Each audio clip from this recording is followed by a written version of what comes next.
Livro do Êxodo, capítulo de número 6, como dissemos, é o nosso texto para a exposição nesta noite. E nós vamos então refletir um pouco a respeito do conteúdo deste capítulo. Antes de entrarmos no capítulo propriamente dito, cabe uma pequena revisão daquilo que já temos visto.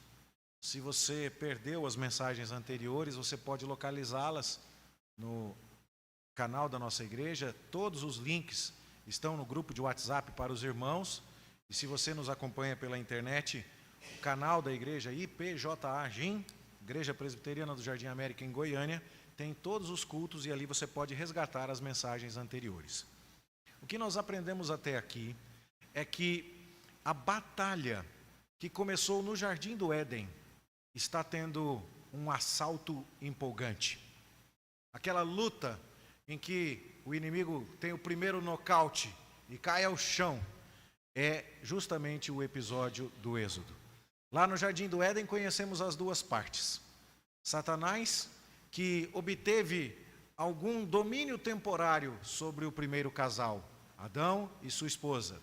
Mas Deus dizendo, eles não serão seus, são meus, eu os abençoei e não os amaldiçoarei. E agora então a serpente começa a dar os primeiros sinais da sua derrota, a receber sobre si os primeiros sinais da sua derrota. Ela que forçou ou induziu Adão e sua esposa a comerem o fruto proibido, agora vai comer pó todos os dias da sua vida. Ela fez com que o casal comesse o que Deus não queria que comessem. E agora ela comerá o que não quer comer. E ela que trouxe a morte e o pecado em sua sedução ao primeiro casal, agora já carrega por si, em sua própria estrutura, uma ideia de humilhação e morte. Ela tem que rastejar. E ela agora sabe que um descendente da mulher vai esmagar a sua cabeça e que ela será finalmente derrotada. No entanto, o que nós vemos é que essa derrota não é imediata. O enredo da história, a grande história que Deus escreveu para exaltar o seu filho na condição de herói e de Senhor dos senhores e Rei dos reis, ainda terá muitos capítulos. Então nós vamos ver a semente da mulher que carrega a bênção em conflito com a semente da serpente que carrega a maldição em muitos outros rounds, se assim podemos chamar esta briga. O round seguinte é quando Caim mata Abel e parece que a serpente tem uma vantagem temporária. Mas Deus levanta 7 no lugar. E aí depois nós vamos ver outros desdobramentos dessa situação. Na família de Noé você tem Cã, que vê o pai nu e desdenha de seu pai, mas ele recebe uma maldição sobre o seu filho Canaã, e agora os cananeus são amaldiçoados, e os filhos de Sem, os semitas, são abençoados. E agora a gente começa a ler o restante da Bíblia, esperando um confronto entre judeus e cananeus. Esperando que Deus abençoará os filhos de Sem, os semitas judeus, e castigará a linhagem da serpente representada nos filhos de Cã, os cananeus. Não é por acaso que Deus vai tirar os hebreus, os semitas, do Egito e vai dar a eles a terra que atualmente está sob possessão dos cananitas. Então você vê a batalha se desenvolvendo. Depois você verá essa batalha dentro dos próprios filhos de Isaac, Esaú e Jacó. Esaú carregando a linhagem da serpente, Jacó carregando a linhagem da promessa. E agora aqui nós temos o desenvolvimento mais amplo disso. Nós já não estamos sequer falando numa linhagem ou numa família, mas nós agora estamos falando de povos. O povo egípcio, que descende de Cã, que é cananita, camita, se assim podemos falar, está oprimindo o povo hebreu, que descende de Sem. E agora então nós vemos que essa guerra de linhagens está atingindo proporções épicas. O Egito é um país extremamente poderoso, com grandes forças militares, uma produção agrícola tremenda, com uma tradição enorme, com reis gloriosos, com riquezas incomparáveis. E o Egito oprime a família de Jacó, os israelitas, os descendentes de Sem. E agora Deus se manifesta para dizer que as coisas não ficarão assim. E Deus chama Moisés. E lá no Monte Horebe, no Monte Sinai, Deus vai falar com Moisés dizendo, você vai até o faraó e vai dizer que ele deve libertar o meu povo. E como nós já vimos, Moisés hesita muito. Moisés arruma 4 desculpas e Deus recusa todas elas e fala: você vai. E no caminho em que Moisés está indo para lá, Deus inclusive se apresenta com juízo para o próprio Moisés, que sequer carregava ele mesmo no corpo de seu filho a marca desse pacto que Deus tinha com o seu povo. Possivelmente Gerson, o mais velho, talvez o segundo filho, Eliezer, não tivesse sido circuncidado, e Deus agora quer aplicar a sua ira sobre Moisés, mas isso é rapidamente corrigido por Zípora e agora Moisés avança. Nós vimos que no capítulo 5, Moisés chega até o Egito, consegue uma audiência com Faraó, diz a Faraó que Deus mandou que ele libertasse o povo, e Faraó agora conversa com Moisés como se fosse um Deus. Eu não conheço esse seu Deus. E então se estabelece agora uma guerra que não é mais a guerra entre a linhagem de um e a linhagem de outro apenas. Não se trata de Caim matando Abel, não se trata agora de Esaú perseguindo Jacó, não se trata agora de Cã perseguindo Sem, mas se trata agora de um povo inteiro, os egípcios, perseguindo outro povo, os hebreus. Mas o que está por trás disso são os deuses egípcios que estão em combate contra o Deus dos hebreus. Então você precisa ter em mente muito claro aqui esses 2 times. O time do Senhor, o time dos judeus, o time que carrega a linhagem da promessa, e o time da serpente, o time dos egípcios, o time que carrega a linhagem amaldiçoada. Esse é o palco. E aqui então a batalha que começou pequena no livro de Gênesis, um irmão contra outro, depois um povo contra outro, agora um país enorme, uma multidão contra outra, mas o palco é de guerra entre deuses. E por isso Faraó diz assim: eu não conheço o seu Deus. E ele fala com Moisés como se ele próprio fosse Deus. E aí então você vê que quando Moisés chega a Faraó e diz: assim diz o Senhor, Faraó chega ao povo e manda dizer: assim diz Faraó. E agora fica claro, Faraó se sente Deus e está combatendo a alguém e algo que ele não reconhece como Deus. Quem é o Deus verdadeiro? Quem é o Deus vencedor? Quem é o Deus do time que triunfará? E é assim que nós precisamos ler essa história. E nós vimos que num primeiro momento, com a opressão de Faraó, assim diz Faraó, vocês vão fazer tijolos sem palha agora. Nós vimos que os hebreus recuam e que eles vão até Faraó dizendo: os teus servos estão, sendo injustamente atormentados. Os próprios judeus ainda se declaram servos de Faraó e não servos do Senhor. E essa é a libertação que precisa acontecer aqui. O povo judeu precisa entender que Deus os chamou para servi-lo. Eles mesmos ainda não entenderam isso. Moisés demorou a entender, mas os israelitas também demoraram a entender. E a demora de Deus é o cenário que está no pano de fundo desses capítulos que nós veremos aqui. Deus demorará de propósito, porque a sua demora é pedagógica, a sua demora é didática. Deus quer que aquele povo aprenda. Ele é o único Deus, Ele é o Deus verdadeiro, Ele é o vencedor, Ele é o Criador e Senhor absoluto de todas as coisas. E ninguém deve se deixar intimidar pela grandeza do Egito, pela suposta divindade de Faraó. Ninguém deve desanimar pela opressão de fazer tijolos, ou pelo aumento da opressão em se fazer tijolos sem palha. Mas nós estamos falando de gente. Você já deve ter ouvido falar que uma barriga vazia não tem ouvidos. Quando se vai fazer alguma obra de assistência social e se quer ensinar alguém a aprender, por exemplo, a ler e escrever, tem que caprichar na merenda, senão a criança não aprende. E a mesma coisa acontece aqui. Se as costas estão doendo pelo chicote de Faraó, se as coisas estão difíceis por causa da opressão em se fazer tijolos, o povo tem dificuldade em aprender que o Senhor é o único Deus.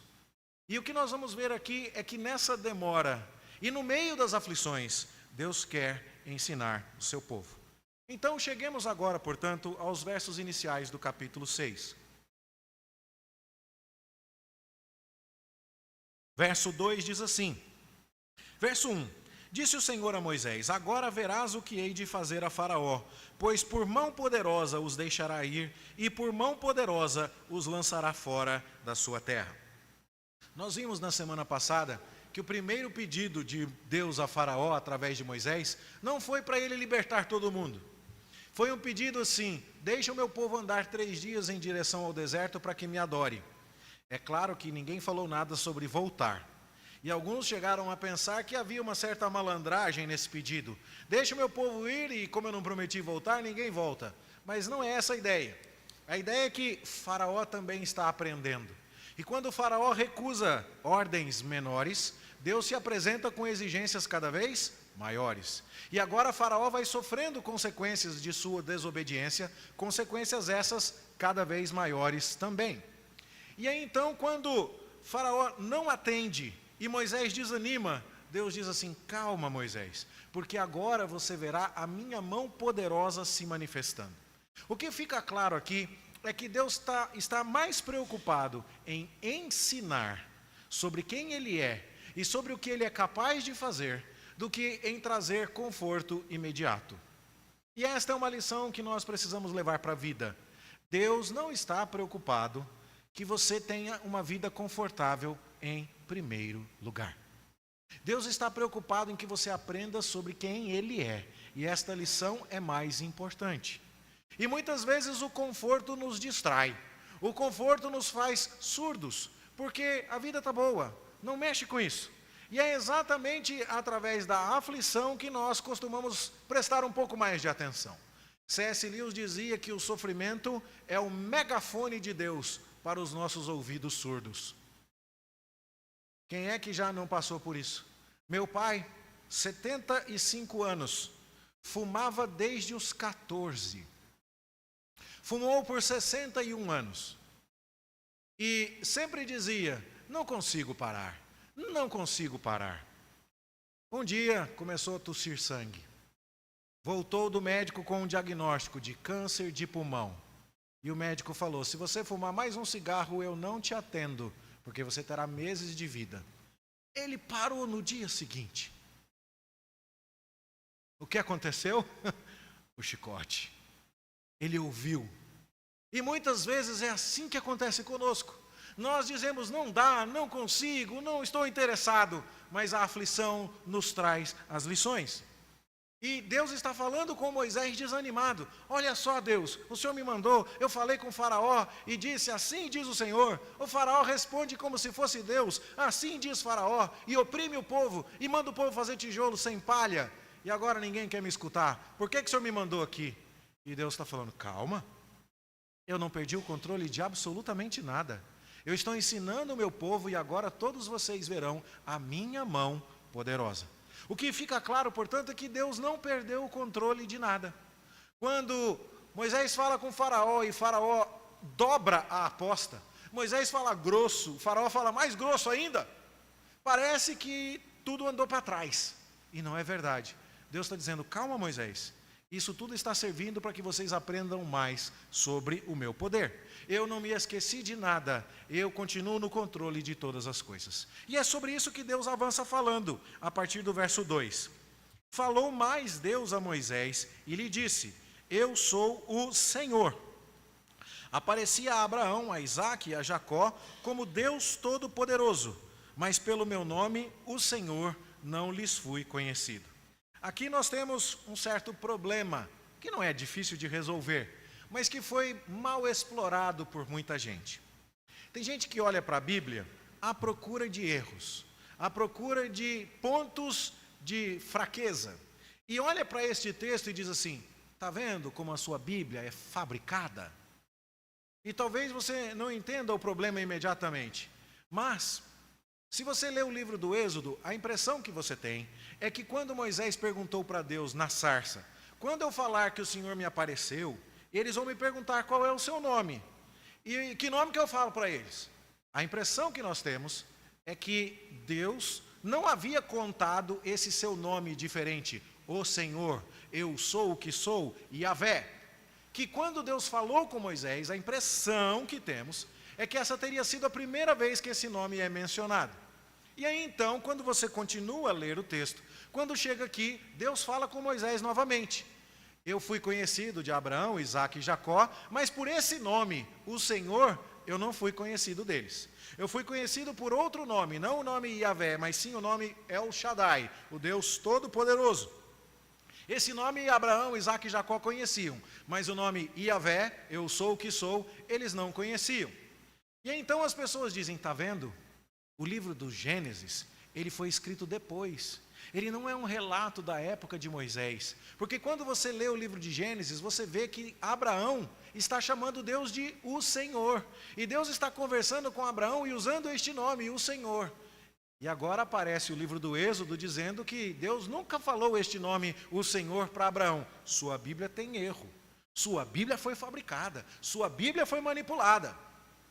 E basta que você entenda bem o que significa revelar o nome a alguém.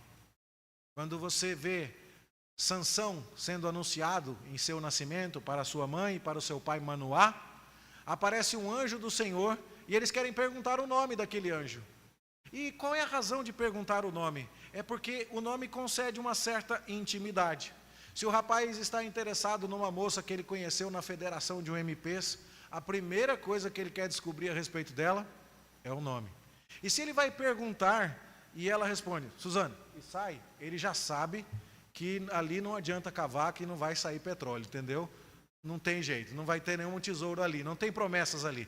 Mas se ela responde com um sorriso e fala, meu nome é Bianca, por causa da minha avó, que se chamava assim, que não sei o que, não sei o que, não sei o que, ele falou, opa, aqui então eu tenho esperança. Não é verdade? Entregar o seu nome era dar-se a conhecer. E então é nesse sentido que Deus está falando aqui. Veja, aparecia a Abraão e a Isaque e a Jacó como Deus Todo-Poderoso. Eu apareci a eles na condição de um Deus que pode fazer tudo. Um Deus que pode fazer com que o idoso Abraão, com que o amortecido Abraão, casado com a estéril Sara, tenham um filho. Isso é coisa para o Deus Todo-Poderoso. E Isaque, casado com Rebeca, também não podia ter filhos, e o Deus Todo-Poderoso fez as coisas acontecerem. E eles aprenderam que eu sou capaz de fazer todas as coisas.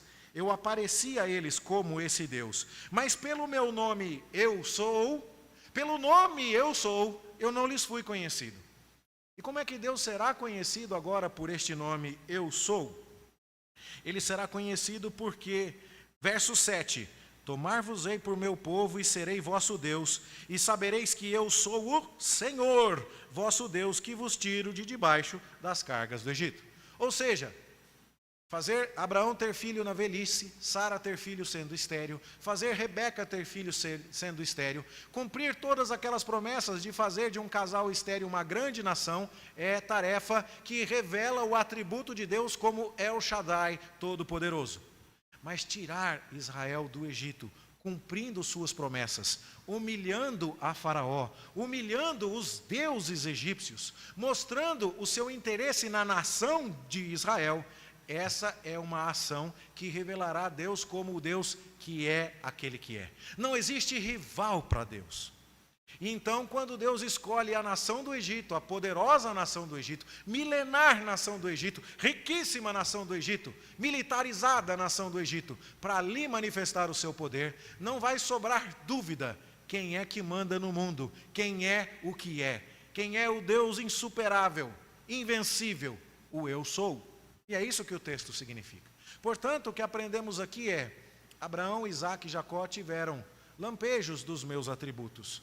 Mas Moisés, agora eu vou me revelar ainda mais aos israelitas. Eles aprenderão de mim coisas que Abraão, Isaque e Jacó tiveram só a sombra, tiveram só a promessa. Eles haverão de ver com seus próprios olhos. E aí então Deus fala no verso 4 sobre a sua aliança. Que Deus lhes havia prometido dar a terra de Canaã, terra na qual eles habitaram como peregrinos. E aqui então Deus começa a fazer uma série de promessas, que já foram feitas a Abraão, Isaque e Jacó, mas que agora são repetidas ao povo de Israel. E a primeira delas é dar a terra ao povo. Ouvir, verso 5, os gemidos do povo e lembrar da aliança é algo que leva Deus a tirar, verso 6, o povo de Israel de debaixo das cargas do Egito, livrá-lo da servidão, resgatá-lo com o braço estendido, manifestando o julgamento e tomá-lo para ser o seu povo. Veja quantas promessas são dadas aqui. Eu ouvi vocês. Eu lembrei da minha promessa com vocês. Eu vou libertar vocês, vocês não serão mais escravos. Eu vou tirar vocês daqui, vocês não vão mais morar no Egito. Eu vou levar vocês para Canaã. Eu vou dar a vocês aquela terra na qual vocês peregrinaram. E tudo isso será feito para que vocês aprendam que eu sou. Que o meu nome é Yahvé, o Senhor. E aí, então o verso 8 diz: eu vos levarei à terra a qual jurei dar a Abraão e vou-la darei como possessão.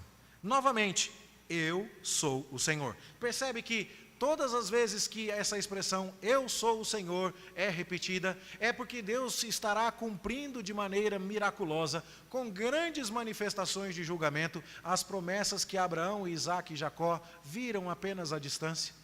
Agora os israelitas aprenderão ainda mais de Deus do que seus patriarcas antepassados jamais tiveram oportunidade de aprender.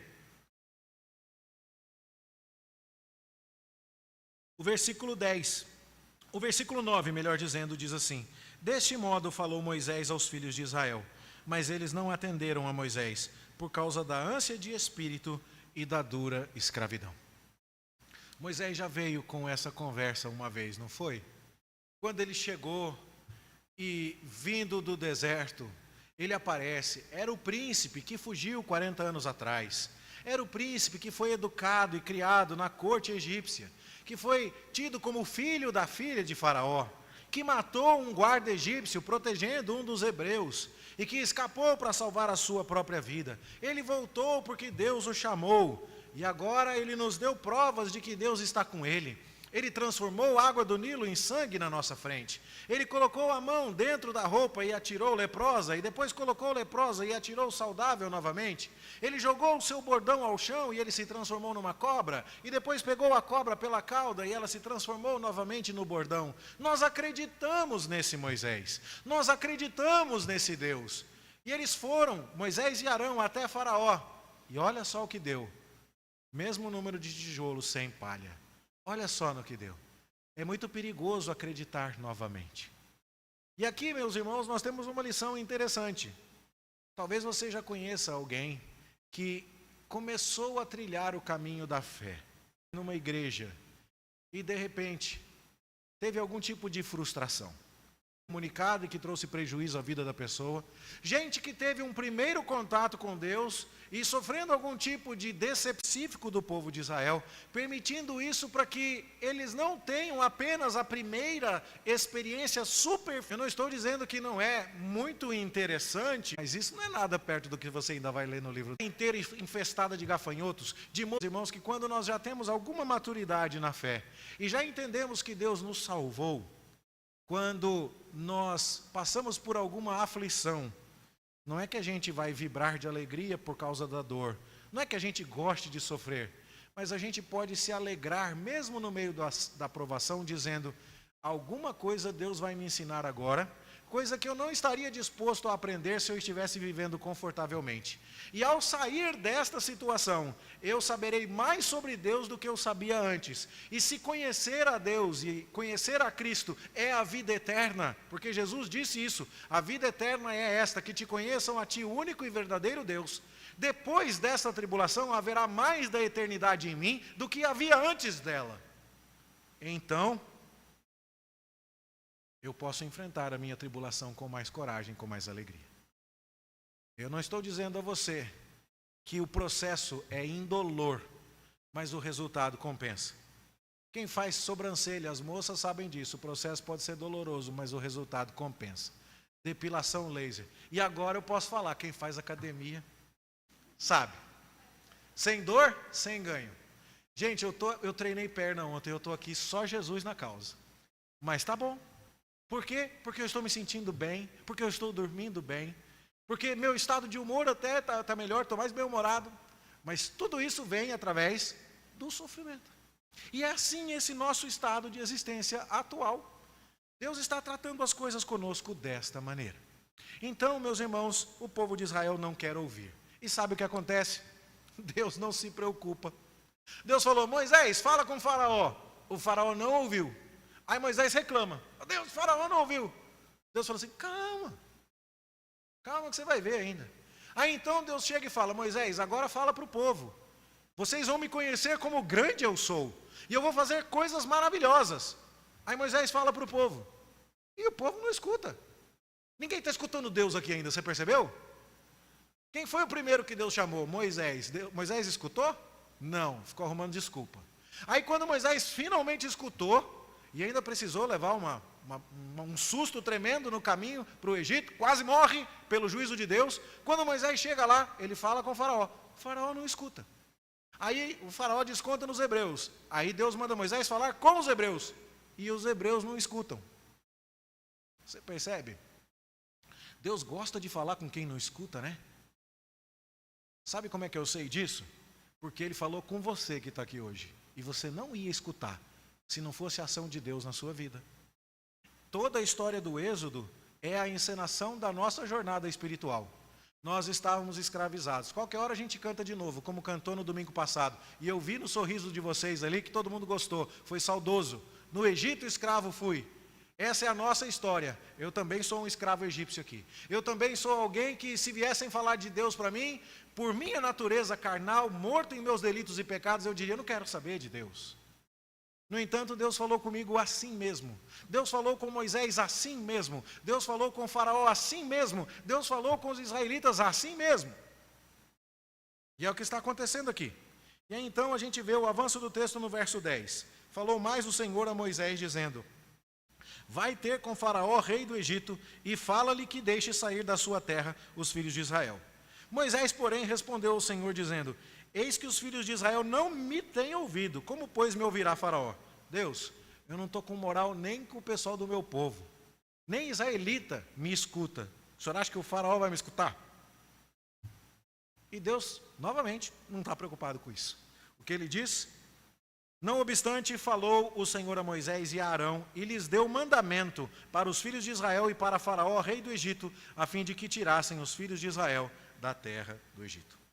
Essa é a descrição do que Deus está fazendo conosco. Quando nós lemos as páginas da Antiga Aliança, nós aprendemos muito sobre o mesmo Deus que nos enviou o seu Filho. A diferença é que em Jesus a bênção é muito maior. Quando Deus falou com o seu Filho Jesus, nosso Senhor Jesus não apresentou desculpa. Nosso Senhor Jesus não ficou falando: manda qualquer outro, menos eu não sei falar, eu sou ruim de boca, não vão me dar ouvido. Jesus disse: seja feita a tua vontade. E veio, e cumpriu a missão do Pai. Também vemos aqui que a escravidão que nos acomete não é simplesmente a escravidão do Egito e a escravidão de fazer tijolos, mas a escravidão ao pecado. E vemos aqui também que a maneira como Deus trata os israelitas que não querem ouvir a sua mensagem é a maneira como Ele nos tratou. Estávamos mortos em nossos delitos e pecados, de ouvidos fechados para Deus, mas Ele nos deu vida. Ele veio nos buscar por meio do seu Espírito. E o que é que Deus queria fazer conosco? Ele queria fazer exatamente as mesmas coisas que Ele disse que queria fazer com o povo de Israel. Veja, entre as muitas promessas que Deus fez aos israelitas para dizer que Ele era o eu sou, Ele falou assim: eu vou tirar vocês da escravidão, eu vou levar vocês para a terra de Canaã, eu vou cumprir todas as minhas promessas, eu serei o Deus de vocês, vocês serão o meu povo. Percebe que Deus não tem simplesmente em perspectiva uma tarefa pontual: vou acabar com os egípcios, dali para frente vocês se viram, tá? Vou matar os soldados do faraó no Mar Vermelho, vocês tratem de pegar as suas espadas, e agora faz a parte de vocês aí de tomar conta de Canaã. Não é isso que Deus faz. Deus faz a obra completa. Quando me perguntam: pastor, por que você acredita que uma vez salvo, salvo para sempre? Por que você acredita que você foi escolhido por Deus? Por que você acredita que o Deus que te salvou te preserva e não permite que você perca a salvação que Ele te deu? E eu respondo: você já leu o livro do Êxodo? Você já leu a história de Josué? E você já leu que Deus falou com um povo que não queria ouvir, libertou um povo que queria ficar lá, junto com Faraó, que deu alimento para o povo no deserto, que estava com saudade dos melões, das cebolas do Egito, levou esse povo para Canaã com o povo duvidando, trabalhou o povo no deserto, fez o povo entrar em Canaã sem derrubou as muralhas de Jericó sem fazer nada, Deus fez tudo sozinho e entregou a terra para eles. Você percebe que Deus fez tudo? E que Deus fez isso inclusive para ter um relacionamento com o seu povo, para que ele seja o Deus de Israel e Israel o tenha como seu Deus? É por isso que eu tenho a doutrina da salvação ilustrada aqui na história do Êxodo. E disso eu tiro várias lições. Não apenas a ideia da soberania de Deus no processo de salvação, do seu chamado irresistível, da sua graça que me preserva, mas eu tiro também a ideia de que Deus me liberta com uma agenda em mente. Deus não liberta os israelitas para que eles vivam em Canaã como bem quiserem. Deus liberta o povo de Israel para ser o seu Deus, para receber a adoração do seu povo, para que o seu povo o sirva. E é assim que ele fala com Faraó: deixa ir o meu povo para que me sirva, para que seja o meu povo, e vocês vão me conhecer pelo meu nome, e eu serei o Deus de vocês, e vocês serão o meu povo. Deus está interessado em relacionamento. E é por isso que quando eu leio esse texto, eu torno a avisar aquelas pessoas que acham que sua vida com Deus é uma vida de momentos, que é uma vida de atos. Levou até a igreja, foi batizado, tomou Santa Ceia uma vez, pode voltar o ano que vem, porque já está com o nome escrito no livro da vida. Deus nunca pensou nada parecido com isso. Deus chamou o povo para ser seu. Deus chamou o povo para servi-lo. Deus chamou o povo para adorá-lo. Deus libertou o povo para estar no meio deles. Deus está fazendo a obra que começou a ser feita lá no Jardim do Éden. Lá no Éden, ele e o primeiro casal eram vizinhos, moravam juntos, estavam andando juntos pelo Éden durante o dia, na viração do dia. E agora o homem peca e é expulso. E agora Deus vem até esse povo e manda Moisés construir uma tenda para habitar no meio deles. Sabe o que está acontecendo? Novamente, Deus e o homem serão vizinhos. Deus e o homem eram vizinhos no Jardim do Éden, mas o pecado fez o homem ser expulso.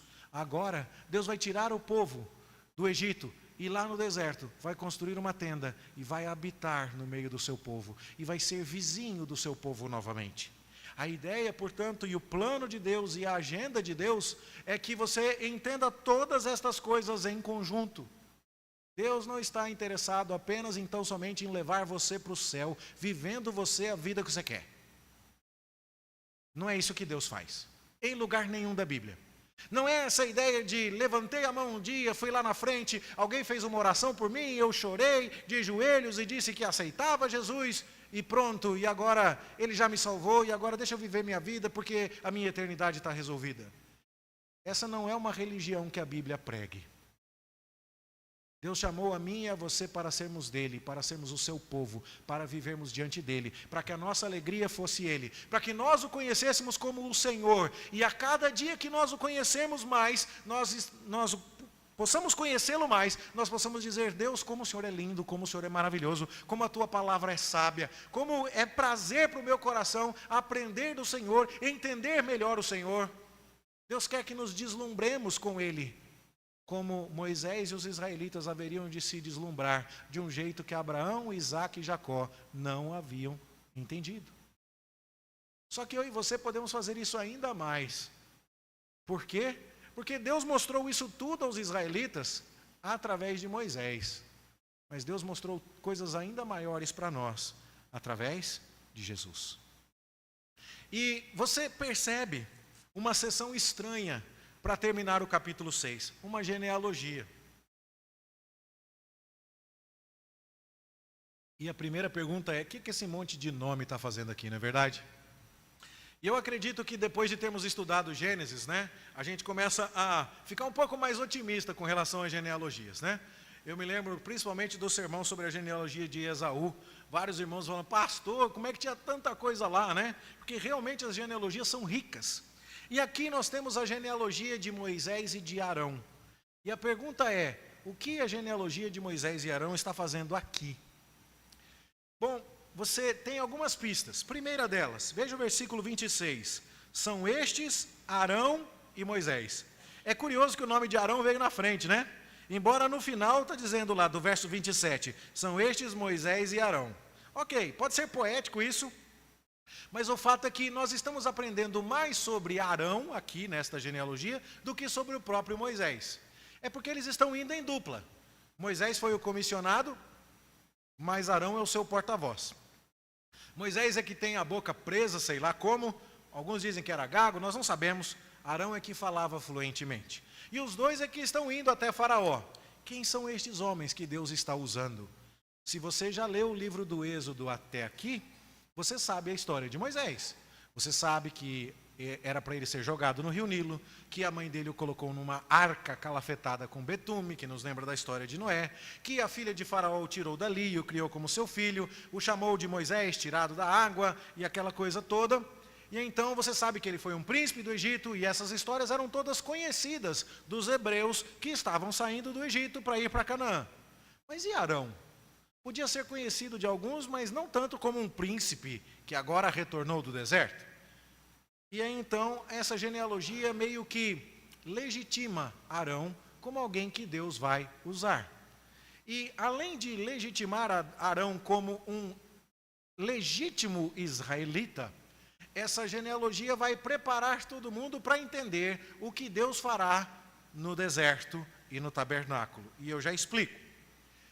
Você provavelmente sabe que Deus disse que só oficiariam no tabernáculo os sacerdotes e os levitas. E para você ser sacerdote, você tinha que ser descendente de Levi, e para ser levita tinha que ser descendente de Levi, isso é mais óbvio. Mas para ser um sacerdote, você tinha que ser descendente de Levi, passando por Arão. E aí então, Deus dá este privilégio específico a Arão, o que é meio natural, depois de Deus ter usado Arão ao lado de Moisés durante esse tempo todo. Mas qual é a história de Arão? E aí nós começamos a ver aqui a genealogia. E agora, você percebe no verso 14 que a genealogia começa com os filhos de Ruben. E o texto diz, são estes os chefes das famílias, os filhos de Ruben. Ruben, você sabe, é o filho mais velho de Jacó. Foi ele que se deitou com a concubina do seu pai depois da morte de Raquel, com a serva de Raquel, e por isso mesmo foi deserdado por Jacó. Ele não seria aquele que carregaria a bênção. Depois o próximo filho é Simeão, que junto com Levi, os dois, no episódio de Diná, que foi violentada pelos príncipes de Siquém, cometeram aquela trairagem, não é, mandando os príncipes siquemitas se circuncidarem numa promessa de casamento, e no meio do caminho mudaram a sua palavra e mataram os homens que se recuperavam da cirurgia da circuncisão. O que nós encontramos aqui é a linhagem de Ruben, de Simeão e de Levi. E sabe o que é curioso? Não se fala mais de nenhum outro filho. Qual era o quarto filho? Judá. Judá, o filho que inclusive ia carregar a bênção. Jesus é o leão da tribo de Judá. E você repara que o texto não chega até Judá. E por quê? Porque não se trata aqui da preocupação de qual será o filho que herdará a linhagem real. Trata-se de apresentar ao povo de Israel Arão como o sumo sacerdote, que está ao lado de Moisés e que vem da tribo de Levi. Então, o verso de número 14 apresenta os filhos de Ruben, o verso de número 15 apresenta os filhos de Simeão, e o verso 16 apresenta os filhos de Levi. E pronto, pode procurar, você não vai encontrar os filhos de Judá, de Issacar, de Zebulon, de Naftali, de Dan, de Azer, de Gade. Você não vai achar. Só se apresentam 3 filhos, e pouca coisa se diz de Ruben, pouca coisa se diz de Simeão, muita coisa se diz de Levi. Então, a ênfase aqui é sobre a linhagem sacerdotal.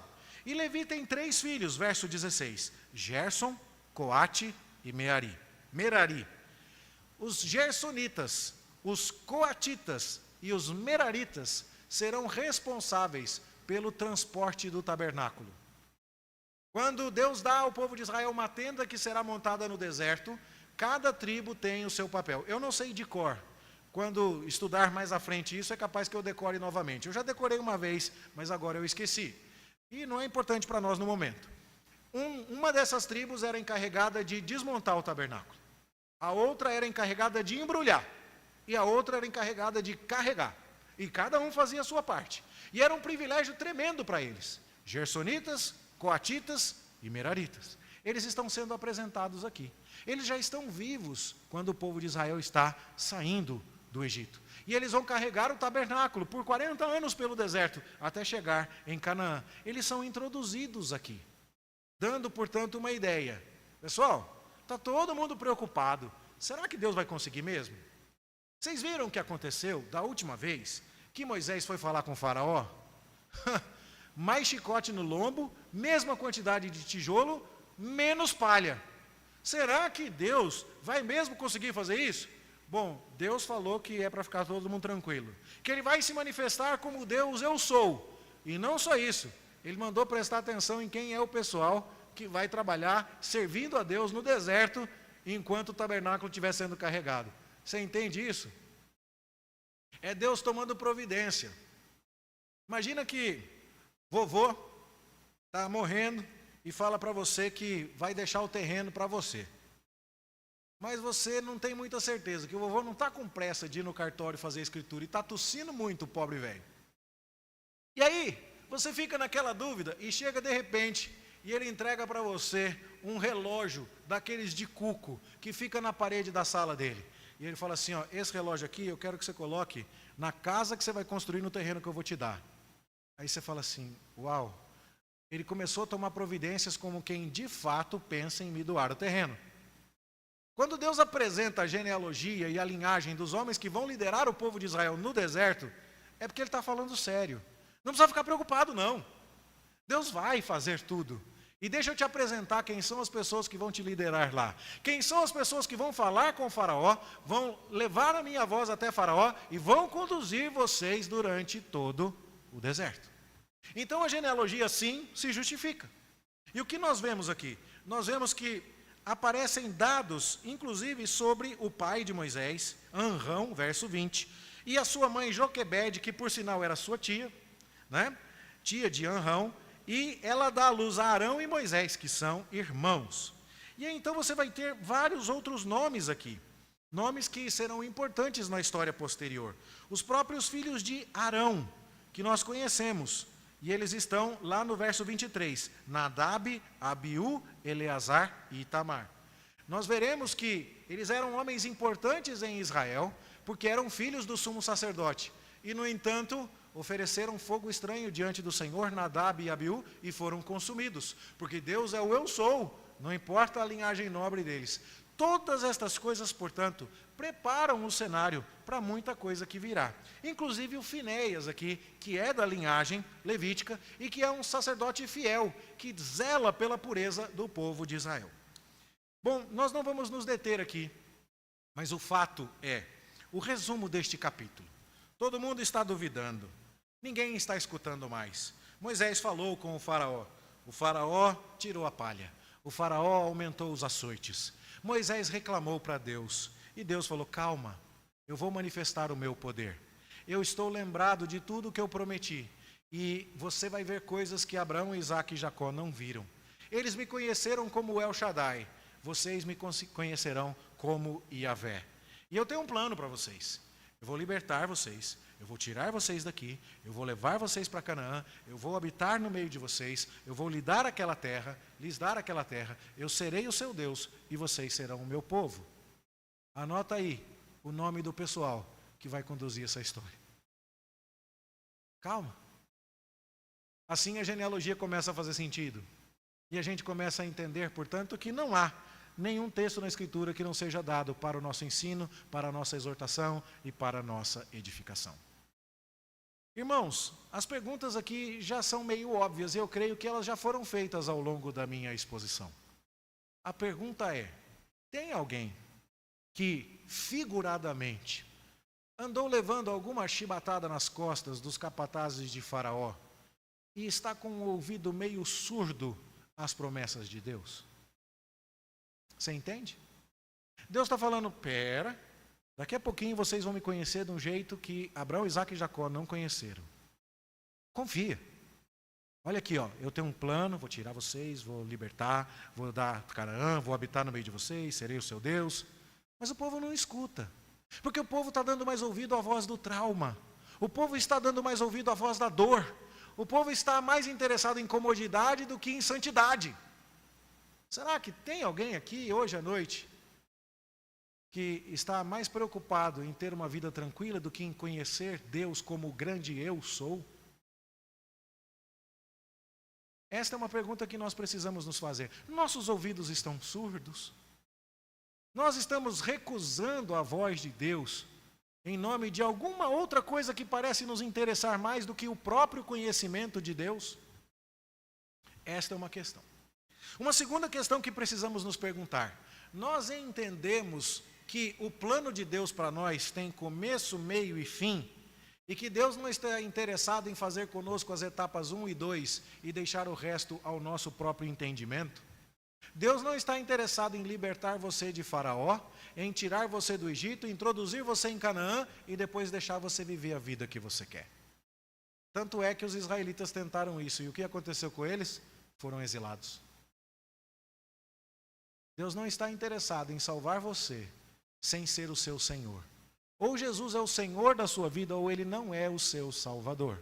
Ou você se curva a Jesus e as suas exigências, e agora a sua vida é vivida pelo senhorio dEle, ou não ouse você julgar-se salvo por alguém que é o seu Salvador, mas não é o seu Senhor. No livro dos Atos dos Apóstolos, a contagem é muito clara. Eu ouço alguns números diferentes e eu mesmo nunca parei para contar.